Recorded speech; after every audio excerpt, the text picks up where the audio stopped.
बिस्मिल्लाहिर्रहमानिर्रहीम अस्सलाम वालेकुम वेलकम टू माय चैनल। तो आज हम कर रहे हैं मैनेजरियल कॉस्टिंग के चैप्टर नंबर 24 का क्वेश्चन नंबर 3।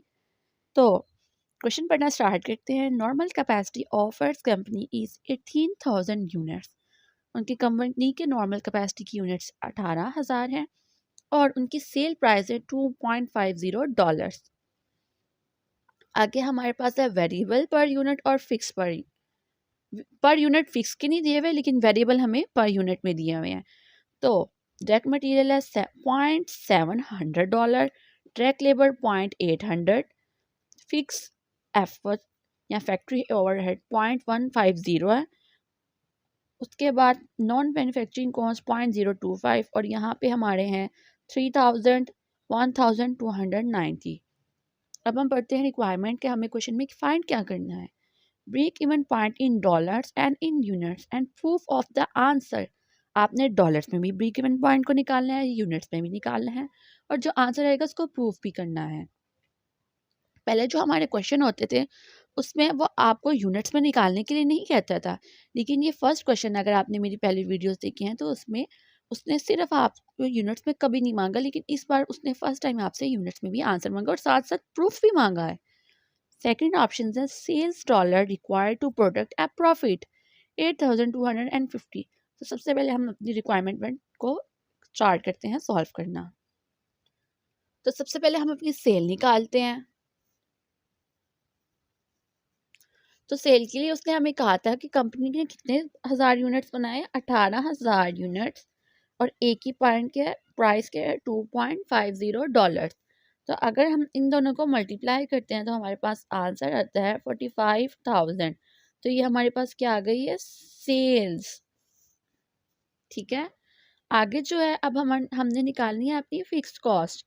फिक्स कॉस्ट देखें यहाँ पे क्या है, 3000 एंड 1290। अब हमने इन दोनों को क्या करना है, ऐड, तो हमारे पास टोटल फिक्स कॉस्ट आ जाएगी। तो फिक्स कॉस्ट कितनी कितनी है, 3000 और 1290। तो टोटल हमारा बना $4,290।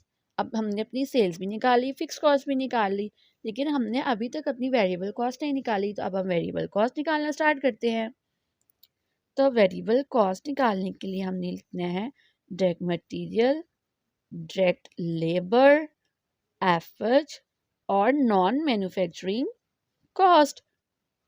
अब ये हर चीज़ आपने उसको यूनिट्स में दी हुई है और हमने इसकी प्राइस में इसको कन्वर्ट करना है। तो सबसे पहले डायरेक्ट मटेरियल था 0.700, 0.800, एफर्ट 0.150 और एट द एंड हमारा था नॉन मैन्युफैक्चरिंग कॉस्ट 0.25। अब हमारे पास कितने यूनिट्स थे, हमारे 18,000 यूनिट्स। ये तो हमें प्राइस दिया ना और यूनिट तो 18,000 है, तो इस वजह से इन सब को हमने 18,000 से मल्टीप्लाई कर देना है। तो जब हमने इनको मल्टीप्लाई किया तो हमारे पास डायरेक्ट मटेरियल आया 12,600 का। उसके बाद हमारे पास डायरेक्ट लेबर आया 14,400 का, एफर्ट आया 2,700 का और एट दी एंड हमारा है नॉन मैन्युफैक्चरिंग कॉस्ट वो आई 450 की।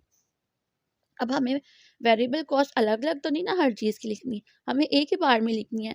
तो हम इन सब का टोटल कर देंगे तो हमारा टोटल वेरिएबल कॉस्ट आ जाएगी $30,150।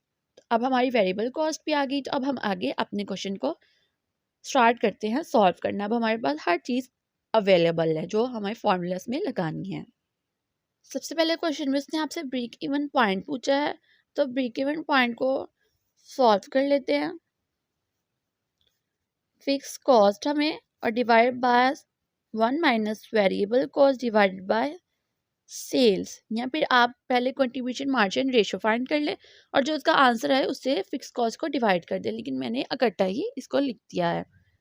तो हमारे पास जो फिक्स कॉस्ट है वो हमने निकाली थी 4290 divided by 1 minus variable cost थी 30150 और सेल हमारी थी 45,000।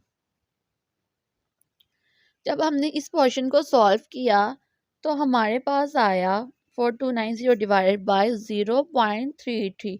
तो ये हमारा कंट्रीब्यूशन मार्जिन रेशियो आ गया है। तो अब हम इन दोनों को डिवाइड करेंगे। तो हमारे पास ब्रेक इवन पॉइंट का आंसर आ जाएगा, जो कि हमारे पास आता है 13,000। तो आपने देखा होगा कि क्वेश्चन में एक तो उसने आपसे डॉलर्स में मांगा है, एक तो पर यूनिट में मांगा है। तो अब हमने ये डॉलर्स में निकालना है 13,000, और अब हमने पर यूनिट में ब्रेक इवन पॉइंट का आंसर निकालना है। तो उसके लिए हम करेंगे break even point divided by sale per unit.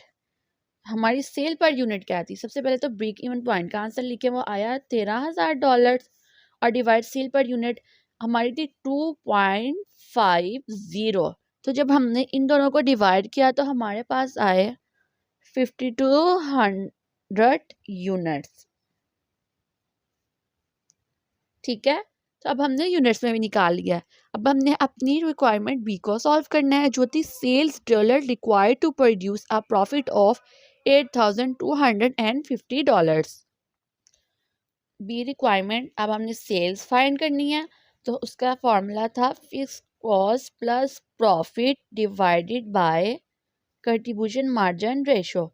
अगर आप फॉर्मूलेस नहीं याद करेंगे तो आप इस चैप्टर को कभी भी सॉल्व नहीं कर पाएंगे, क्योंकि हर क्वेश्चन में तो फॉर्मूला लगना है। तो फर्स्ट ऑफ ऑल जब आपने इस चैप्टर को शुरू करना है तो आपने इसके सारे फार्मूलाज को याद कर लेना है। उसके बाद आप इस क्वेश्चंस को सॉल्व करना स्टार्ट करेंगे तो ये आपके लिए बहुत ईजी रहेगा।